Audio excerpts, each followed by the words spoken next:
آج ہم ایک بہت ہی گہری صلاحیت پر بات کرنے والے ہیں، وہ طاقت جو فوری طور پر رد عمل نہ دکھانے میں چھپی ہے۔ یہ ایک ایسی چیز ہے جو کسی کی بھی زندگی کو پوری طرح سے بدل سکتی ہے۔ اکثر ایسا ہوتا ہے کہ جذبات کی رو میں بہہ کر کوئی ایسی بات کہہ دی جاتی ہے یا کر دی جاتی ہے جس کا پچھتاوا بعد میں کئی دن تک رہتا ہے۔ غصے کا وہ ایک لمحہ اور اس کا اثر ہفتوں تک محسوس ہوتا ہے۔ یہ ایک بہت ہی عام تجربہ ہے جس سے تقریباً ہر کوئی گزرتا ہے۔ اور یہی اصل جڑ ہے مسئلے کی۔ بہت سے لوگوں کو یہ احساس ہی نہیں ہوتا کہ وہ اپنی زندگی خود نہیں بلکہ اپنے جذبات کے رحم و کرم پر گزار رہے ہیں۔ باہر کچھ ہوتا ہے اور اندر ایک طوفان آ جاتا ہے۔ کنٹرول ان کے اپنے ہاتھ میں رہتا ہی نہیں۔ تو اس سفر میں ہم 5 چیزوں کو سمجھیں گے۔ پہلے دیکھیں گے کہ رد عمل کا جال کیا ہے، پھر وقفے میں چھپے طاقت کو جانیں گے، اس کے بعد کنٹرول کے اوزار پر بات ہوگی، پھر یہ دیکھیں گے کہ کیسے ناقابل تسخیر بنا جائے، اور آخر میں اپنے جواب میں آزادی کا مطلب سمجھیں گے۔ چلیں شروع کرتے ہیں۔ تو ہمارا پہلا حصہ ہے رد عمل کا جال۔ یہاں ہم یہ سمجھیں گے کہ کیسے ہمارا فوری رد عمل اصل میں طاقت نہیں بلکہ کمزوری کی نشانی ہوتا ہے، ایک ایسی کمزوری جس سے ہم اپنی طاقت دوسروں کے ہاتھ میں دے دیتے ہیں۔ دیکھیں، معاشرے میں ایک بہت بڑی غلط فہمی ہے۔ لوگ سمجھتے ہیں کہ فوراً جواب دے دینا یا غصہ دکھا دینا طاقت کی علامت ہے، لیکن حقیقت اس کے بالکل الٹ ہے۔ جب بھی کوئی فوری رد عمل دیتا ہے، وہ اصل میں اپنا کنٹرول کسی اور کو سونپ رہا ہوتا ہے۔ یہ سوال بہت اہم ہے۔ جب کوئی کسی کو اشتعال دلاتا ہے اور وہ شخص فوراً بھڑک اٹھتا ہے، تو اصل میں کنٹرول کس کے پاس ہے؟ کیا اس شخص کے پاس جو غصے میں ہے، یا اس کے پاس جس نے اسے اکسایا؟ ظاہر ہے اصل طاقت تو اکسانے والے کے ہاتھ میں چلی جاتی ہے۔ اچھا، اب آتے ہیں اس گفتگو کے سب سے اہم حصے کی طرف، وہ خاص لمحہ، وہ وقفہ جو ایک جذباتی خودکار رد عمل کو ایک سوچے سمجھے دانشمندانہ جواب سے الگ کرتا ہے۔ اس وقفے کو سمجھنا بہت ضروری ہے۔ یہ وہ چند سیکنڈز ہیں جو کسی بھی واقعے اور ہمارے عمل کے درمیان ہوتے ہیں۔ یہی وہ جگہ ہے جہاں ساری طاقت چھپی ہے۔ یہ وہ لمحہ ہے جہاں انسان اپنے جذبات کا غلام بننے کے بجائے خود اپنا مالک بننے کا انتخاب کرتا ہے۔ یہ پورا عمل 3 مرحلوں میں ہوتا ہے۔ پہلا، کوئی محرک سامنے آتا ہے، کوئی بات ہوتی ہے جو غصہ دلاتی ہے۔ دوسرا مرحلہ، فوری رد عمل دینے کے بجائے ایک وقفہ لیا جاتا ہے، رک کر ایک گہری سانس لی جاتی ہے، اور یہی وہ لمحہ ہے جو سب کچھ بدل دیتا ہے۔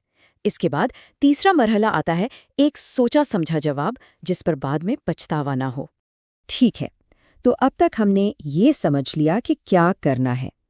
اب سوال یہ ہے کہ کیسے کرنا ہے۔ تو آئیے کچھ ایسے عملی طریقوں پر بات کرتے ہیں جن سے رد عمل نہ دینے کی یہ مہارت پیدا کی جا سکتی ہے۔ سب سے پہلا اور ضروری قدم ہے اپنے ٹریگرز کو پہچاننا، مطلب وہ کون سی باتیں ہیں جو کسی کو فوراً غصہ دلا دیتی ہیں۔ جب انسان کو یہ پتہ چل جاتا ہے تو وہ ان چیزوں کا غلام نہیں رہتا۔ یہ آگاہی ہی کنٹرول کی طرف پہلا قدم ہے۔ یہ ایک بہت ہی زبردست سوچ ہے۔ روزمرہ کی چھوٹی موٹی پریشانیاں جیسے ٹریفک جام یا کسی کی تلخ بات، انہیں رکاوٹ نہیں بلکہ ٹریننگ کا موقع سمجھنا چاہیے۔ یہ ایک طرح کا جذباتی جم ہے۔ جتنی بار ان لمحات میں صبر کیا جائے گا اتنی ہی اندرونی طاقت بڑھے گی۔ ایک اور بہت اہم بات جسے لوگ اکثر بھول جاتے ہیں وہ ہے جسمانی حالت۔ جب کوئی تھکا ہوا، بھوکا یا ذہنی دباؤ کا شکار ہو تو اس کا جذباتی رد عمل دینے کا امکان بہت بڑھ جاتا ہے۔ اس لیے خود پر قابو پانا صرف دماغی مشق نہیں ہے بلکہ یہ صحت مند طرز زندگی سے بھی جڑا ہے۔ یہ ایک بہت سادہ لیکن انتہائی طاقتور عادت ہے۔ روز رات کو خود سے یہ 2 سوال پوچھنا، آج کہاں جذبات غالب آ گئے اور آج کہاں کامیابی سے خود کو کنٹرول کیا۔ یہ خود آگاہی پیدا کرتا ہے اور یہی تبدیلی کی بنیاد ہے۔ اچھا جی، تو اب بات کرتے ہیں ان انعامات کی جو خود پر قابو پانے کے فن میں مہارت حاصل کرنے سے ملتے ہیں۔ جب کوئی اس سطح پر پہنچ جاتا ہے تو اس کی زندگی میں کیا تبدیلیاں آتی ہیں؟ کیا زبردست بات ہے۔ خاموشی واقعی ایک سپر پاور ہے، خاص طور پر اس وقت جب جذبات سر پر سوار ہوں۔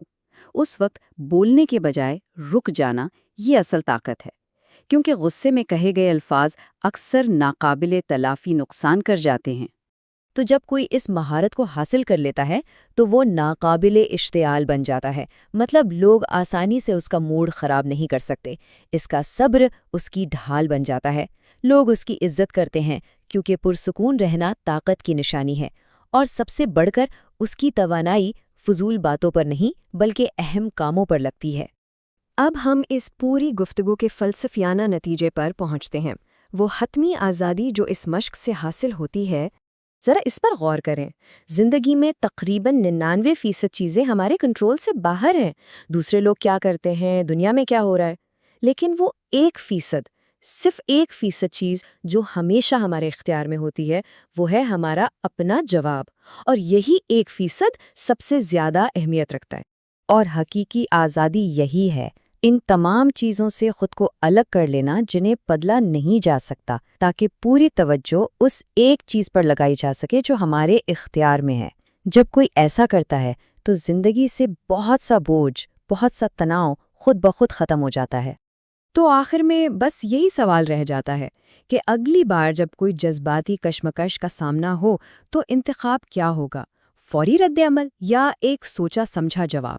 کیا کنٹرول دوسروں کے حوالے کر دیا جائے گا یا اپنی طاقت اپنے پاس رکھی جائے گی؟ یہ فیصلہ ہر فرد کو خود کرنا ہے۔